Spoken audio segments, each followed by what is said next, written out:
பெரிய நல்ல கதை ஆயிரம் நூறு கேட்டை.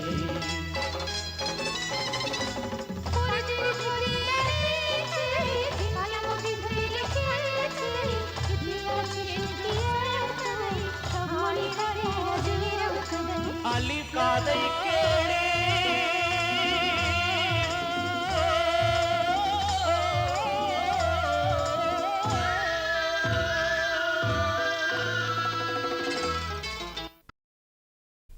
अलिफ लैला अरबी भाषा में लिखा गया एक महान क्लासिक है। इसकी सबसे बड़ी खूबी यह है कि हजारों साल गुजर जाने पर भी इसकी कहानियां पुरानी नहीं हुई। इन कहानियों की अजमत और महानता का असली राज इस बात में छुपा हुआ है कि इन किस्सों की जादूगरी के पर्दे में इंसानी जिंदगी का गहरा फलसफा छुपा दिया गया है। मुख्तलिफ हालात में इंसानों को कैसे जिंदा रहना चाहिए, हर मुसीबत का मुकाबला कैसे हिम्मत और दिलेरी से करना चाहिए, अपने बुजुर्गों के लिए इंसान का क्या फर्ज है, बीवी, बच्चों, दोस्तों और दूसरे इंसानों से किस तरह मोहब्बत करनी चाहिए, और मुकाबिल में चाहे कोई जिन्न हो या जालिम जादूगर, किस तरह इंसान को अपने अल्लाह और भगवान में भरोसा रख के उसे टक्कर लेकर नेकी और अच्छाई की हिफाजत करनी चाहिए। इसीलिए इसे सुनते हुए जहां बच्चों का तखय्युल और कल्पना उड़ने वाले घोड़ों, बोतलों में बंद भयानक जिन्नों और कोहे काफ की खूबसूरत परियों की मानसिक तस्वीरों में खो जाता है, वहां उसके अंदर बहादुरी, नेकी और एडवेंचर के जज्बात भी उभर आते हैं। ये कहानियां ये साबित करती हैं कि इंसान अशरफुल मखलूकात है, यानी बाकी तमाम जीवों से इंसान का दर्जा ऊंचा है। वो जब तक नेकी और सच्चाई की राह पर चलेगा, उसे दुनिया और कायनात की कोई ताकत नुकसान नहीं पहुंचा सकती। अलिफ लैला की ये कहानियां मुल्क फारस के सुल्तान शहरयार की है। ये सुल्तान निहायत रियाया परवर और नेकी का दिलदादा था। उसे इल्म और हिकमत से लगाव था, लेकिन एक छोटी सी बात ने बादशाह वक्त सुल्तान आजम के दिली जज्बात को कुछ इस तरह मजरूह किया कि अपनी एक बीवी की बेवफाई ने उसके सीने में औरतों के खिलाफ नफरत का दहकता हुआ जहन्नुम खोल दिया। औरतों से नफरत की इस आग को सर्द करने के लिए उसने एक अजीब सा रास्ता इख्तियार किया। वो हर रोज एक नई लड़की से शादी रचाता और शबे उरूसी के खत्म होते ही उसे मौत के हवाले कर देता। दुल्हनों की आहो बुका से सुल्तान आजम के दिलो दिमाग को एक अजीब सी पुरकैफ तस्कीन और मुसर्रत हासिल होती। इस खून आशाम रविश ने रियासत के बाशिंदों की नींदें हराम कर दी थी, यहां तक कि बादशाह के दरबार के वजीर, उमरा सभी परेशान थे। काजी वक्त दिन रात अल्लाह से दुआएं मांगता कि अल्लाह सुल्तान को सीधी राह दिखाना, लेकिन सुल्तान के जुल्म को कोई न रोक सका।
आप इस शहर के काजी हैं। आखिर कब तक ये बूढ़े कंधों पर अपनी बेटियों की लाशें ढोते रहेंगे? क्या ये कभी न खत्म होने वाला आजाब है हम पर? मोहतरम बुजुर्ग, आपकी रसाई तो सुल्तान तक है। क्या क्या आप हमारी ये फरियाद शाही आवानों तक नहीं पहुंचा सकते?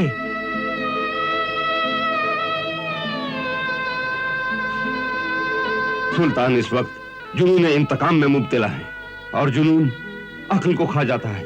सुल्तान का जुनून उसकी अक्ल को नहीं बल्कि हम गरीब रियाया की बेटियों को खा रहा है। ये जुल्म तहजीब और इंसानियत की हदों से आगे निकल चुका है। हो सकता है इस मसले का हल वजीर आला फराहम करें। आओ मेरे साथ।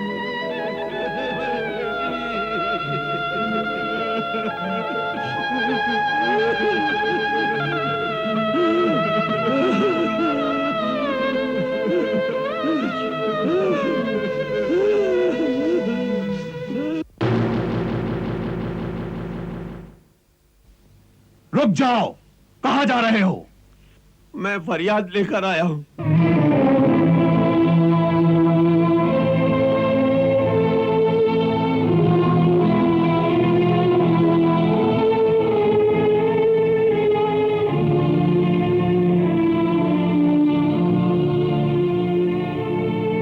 काजी शहर की खिदमत में गुलाम आदाब बजा लाता है। वजीर आला तक हमारा पैगाम पहुंचाओ, हम उनसे मुलाकात करना चाहते हैं। हुजूर, आप कमरे मुलाकात में तशरीफ रखिए, मैं इत्तला करता हूं। नहीं, हम उनसे यही मुलाकात करना चाहते हैं।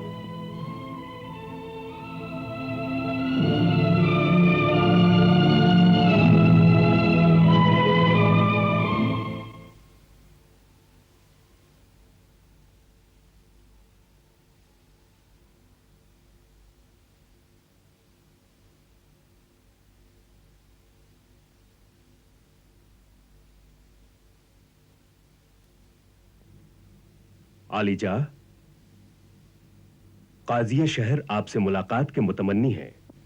उन्हें हमारे कमरे खास में ले आओ। उन्होंने महल में आने से इनकार कर दिया है। इनकार?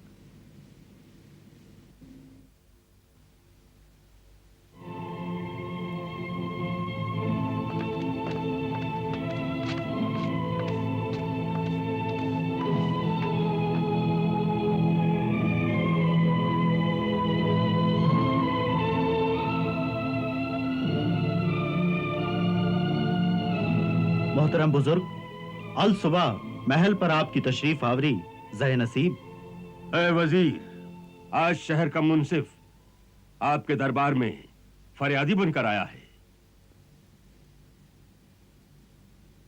इस नूरानी चेहरे पर फिक्र और परेशानी की लकीरें किस लिए? ऐ वजीर बातदबीर, मेरे चेहरे पर परेशानियों की लकीरों की वजह जानना चाहते हो तो उधर देखो।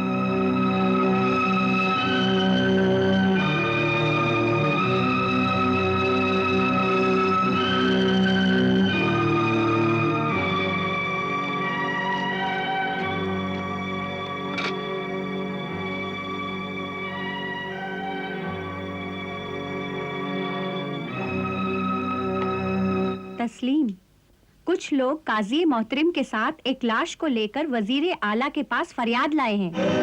लाश लेकर हमारे घर में?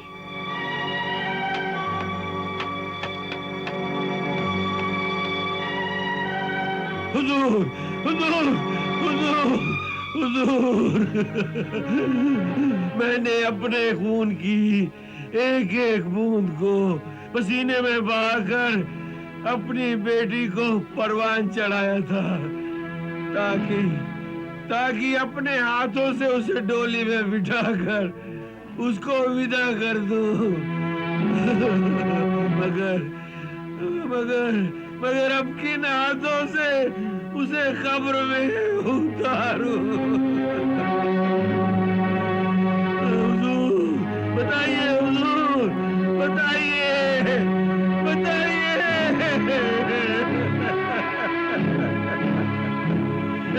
क्या मेरी बहन को इसीलिए दुल्हन बनाकर भेजा था शाही महल में? अब इसके खून का इल्जाम किस पे होगा? किस पे होगा वजीर आला?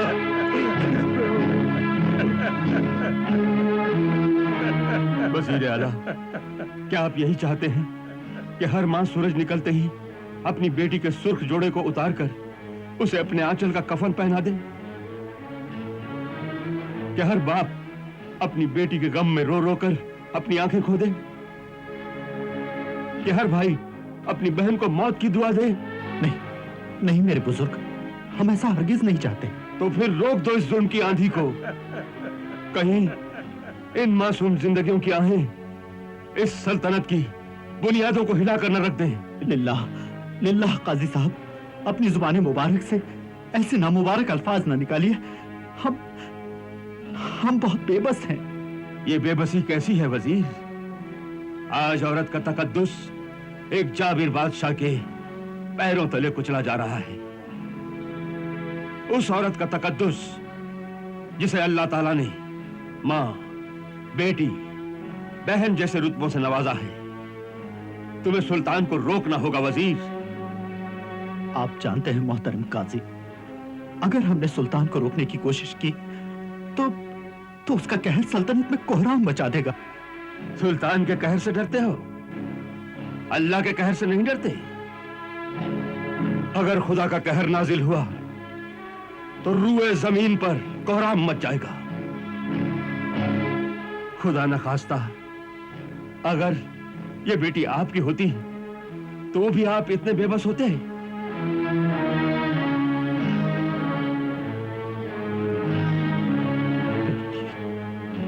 मोहतरम वजीर, आपकी आंखों से छलकते आंसुओं में इस गरीब रियाया की बेबसी और मजबूरियों का जवाब मिल गया। अब तो फरियाद के लिए एक ही दरबार बचा है, खुदा का दरबार, खुदा का दरबार, खुदा का दरबार, खुदा का दरबार।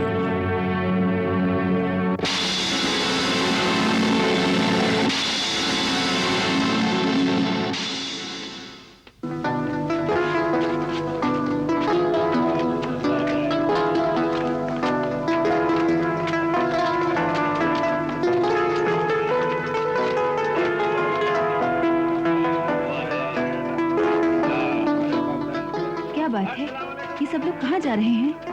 शहजादी, ये लोग सुल्तान आजम के पागलपन से घबराकर शहर छोड़कर जा रहे हैं। क्या इन्हें कोई रोकने वाला नहीं? नहीं शहजादी, जो लोग इन्हें रोक सकते थे उनकी जुबान पर ताले पड़े हुए हैं। खुदा का कहर नाजिल हो इस पर। अल्लाह कभी माफ नहीं करेगा इसको, कभी माफ नहीं करेगा। इस जालिम को सजा जरूर मिलनी चाहिए। हाय मैं मर गई, मैं लुट गई। शहजादी जी, मेरी दो जवान बेटियां सुल्तान के जुनून की नजर हो गई है। अब उस जुनून सुल्तान के लिए मेरे पास कुछ नहीं बचा।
खुदा का कहर नाजिल हो इस पर। अल्लाह कभी माफ नहीं करेगा इसको, कभी माफ नहीं करेगा। इस जालिम को सजा जरूर मिलनी चाहिए।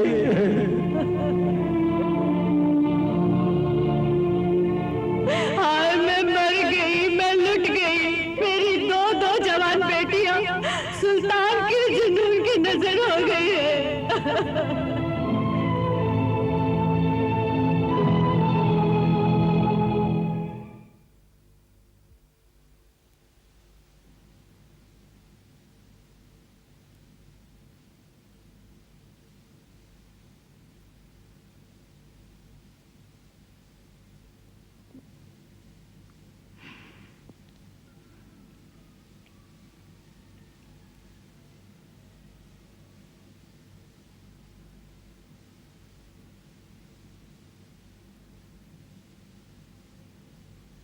क्या बात है जाने बाबा, इस वक्त आप कहां से आ रही हैं? बाबा, मैं अभी अभी शहर से आई हूँ। शहर गई थी? किस लिए?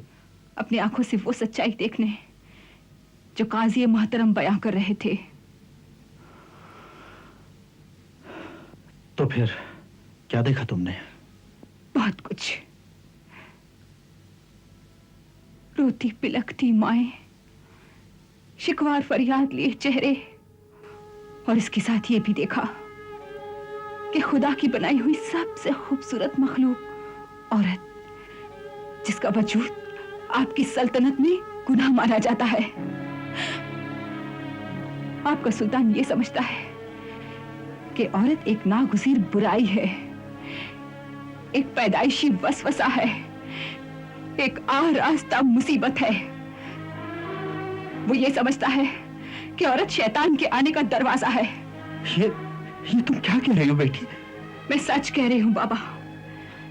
कह दीजिए अपने सुल्तान से कि अगर हो सके तो अपने जोरे बाजू से उन किताबों का लिखा मिटा दे जिसमें यह लिखा है कि माँ के कदमों तले जन्नत होती है, क्योंकि माँ वो भी एक औरत ही है।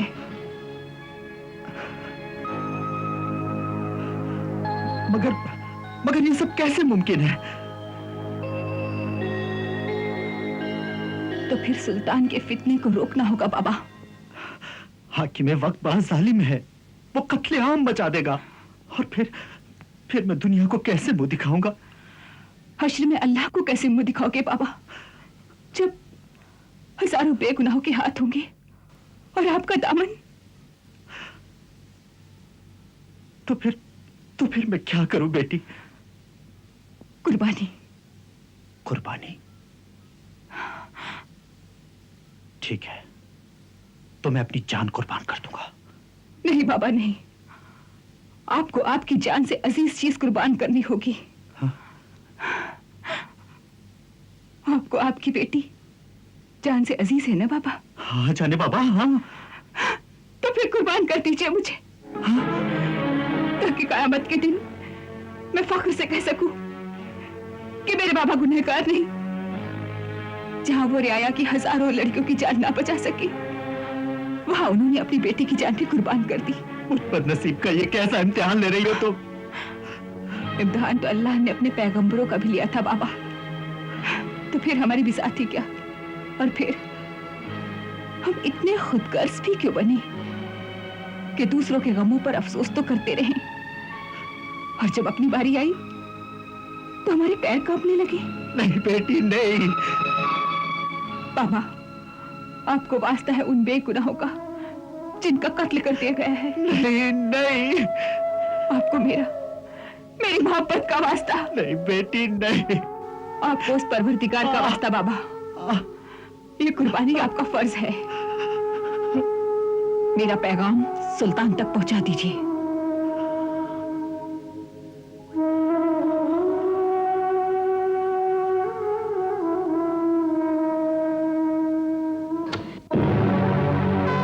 ये आप क्या कह रहे हैं वजीर आला? क्या वो नादान लड़की अपने अंजाम से वाकिफ है? क्या आपने उसे बताया नहीं? सुल्तान आजम वो सब जानती है। तो फिर? वो बज़िद है। वजीर, आप तो जानते हैं इस मामले में हमने अपने उजरा और अमीरों की बेटियों को अलग कर रखा है। वाला है तबार, आप मेरी मजबूरी समझ सकते हैं। अगर आपकी बेटी बज़िद है तो हम उसकी ये जिद पूरी करने के लिए तैयार हैं, मगर याद रहे वजीर, हम उसके साथ भी कोई रियायत नहीं बरतेंगे। औरत चाहे कोई भी हो, हमें उससे सख्त नफरत है। निकाह की तैयारी की जाए। अलिफ लैला अलिफ लैला अलिफ लैला अलिफ लैला अलिफ लैला अलिफ लैला